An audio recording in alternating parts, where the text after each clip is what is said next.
They're talking about next week closing airports down around the country because there's not air traffic controllers. But you see, Trump doesn't care. What does he care? He's got his own plane. He can go wherever he wants. It doesn't inconvenience him at all. Now, thousands, millions of Americans across the country, it's going to be devastating. He doesn't care. He's got Air Force One. He's going to be flying around, golfing, do whatever he wants. But yeah, regular people, yeah, your airports will be closed. But the president and his friends, yeah, they're rich. They can fly whenever they want, wherever they want. You, the ones not invited to Mar-a-Lago, yeah, you won't be going anywhere. Your airports will be closed. Your businesses will be affected. And your president clearly doesn't care. And that's the way it goes. You get what you vote for. I was speaking with my son yesterday, and he was telling me about how the flights are going to be getting shut off due to a limited amount of governmental workers in TSA, as well as the controllers for the airplane. But this just came out from Reuters, and I'm going to go ahead and read some of this article. It says, exclusive, U.S. orders 10% of flights cut at major U.S. airports due to shutdown. U.S. Transportation Secretary Sean Duffy said on Wednesday that he will order a 10% cut in flights at 40 major U.S. airports, citing air traffic control safety concerns as a government shutdown hit a record 36th day. The drastic plan sent airlines scrambling to make significant reductions in flights in just 36 hours, and passengers flooded airline customer service hotlines with concerns about air travel in the coming days. Duffy said the cuts could be reversed if Democrats agree to reopen the government. The shutdown, the longest in U.S. history, has forced 13,000 air traffic controllers and 50,000 Transportation Security Administration agents to work without pay. The Trump administration has sought to ramp up pressure on Democrats to end the shutdown and has increasingly raised the specter of dramatic aviation disruptions to force them to vote to reopen the government. Democrats contend Republicans are to blame for refusing to negotiate over key health care subsidies. Shutdown amplifies staffing shortages. Tens of thousands of flights have been delayed since the shutdown began because of widespread air traffic control shortages. Airlines say at least 3.2 million travelers have already been impacted by air traffic control shortages.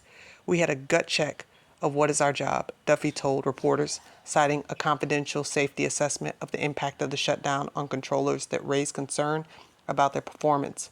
Our job is to make sure we make the hard decisions to continue to keep the airspace safe. Reuters earlier reported the plan. In a call with major U.S. carriers, the FAA said capacity reduction at the airports would start at 4%, rising to 5% Saturday and 6% on Sunday, before hitting 10% next week. Industry sources told Reuters. The FAA also plans to exempt international flights from the cuts. When we see pressures building in these 40 markets, we just can't ignore it, FAA Administrator Brian Bedford said at a press conference. We can take today to prevent things from deteriorating, so the system is extremely safe today. Will be extremely safe tomorrow. Now, I told you all that when it comes to everything that we're seeing happening, it is by design. It was intentionally done. When it comes to the food shortage, when it comes to the SNAP benefits, when it comes to the government employee layoffs, all of this is by design. Now, as to whether or not the government will reopen is, I don't know, anyone's guess. A lot of people think that there's no way that the government is going to reopen again based on what we're currently seeing. And that is absolutely legitimate.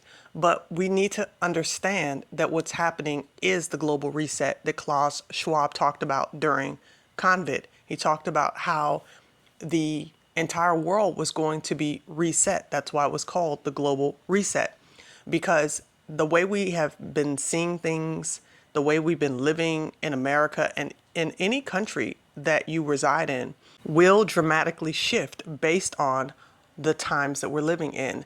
We are living in the book of Revelation. We are living in the times of judgment upon the world.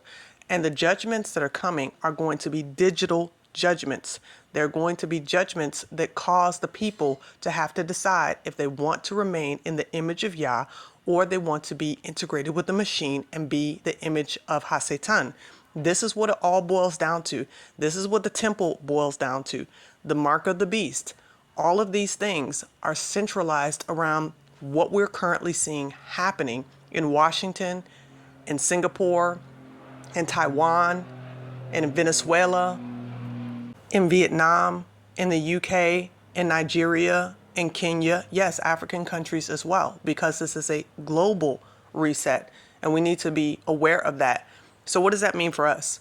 What it means is that we're coming much closer to the time where the Most High is going to regather his people from the four winds of the earth as prophesied for a time's time and half a time in the wilderness period. However, until that time comes, what it means for us is that we have to be prepared spiritually to go through whatever it is that we have to go through. We must remember that during the Babylonian captivity, that the three Hebrew boys, Hananiah, Azariah, and Mishael, they had to go into the fiery furnace. And I know a lot of people don't want to face that reality, but they had to go in the fiery furnace because they were still subjected under the Babylonian Nebuchadnezzar rule. And they decided that even if they lost their life, that they would not bow at the knee to Nebuchadnezzar. And one like the Son of Man came in the fire with them. So we're going to have to trust Yahuwah on that level of faith that he will be the one with us in the midst of every single storm. And I know for some people that seems too impractical, but that is the reality of what we're heading to. That is the reality of what we're in now. The just shall live by faith. And that's what all of us are being called to do right now.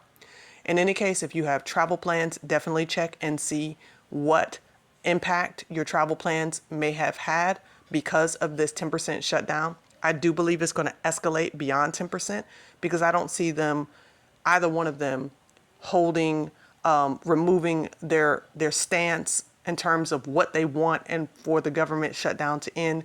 I think it's just going to be getting worse and worse because they're all really pushing the same agenda. Anyway, let me know what you think in the comment section below about this whole situation with the government shutdown and the flights being, at this point, grounded, 10% of them. And yeah, family, we got to continue to be resilient and hold on. Like, share, and subscribe. If you have not already done so, don't forget to hit that notification bell on your right. And until next time, family, Yah bless.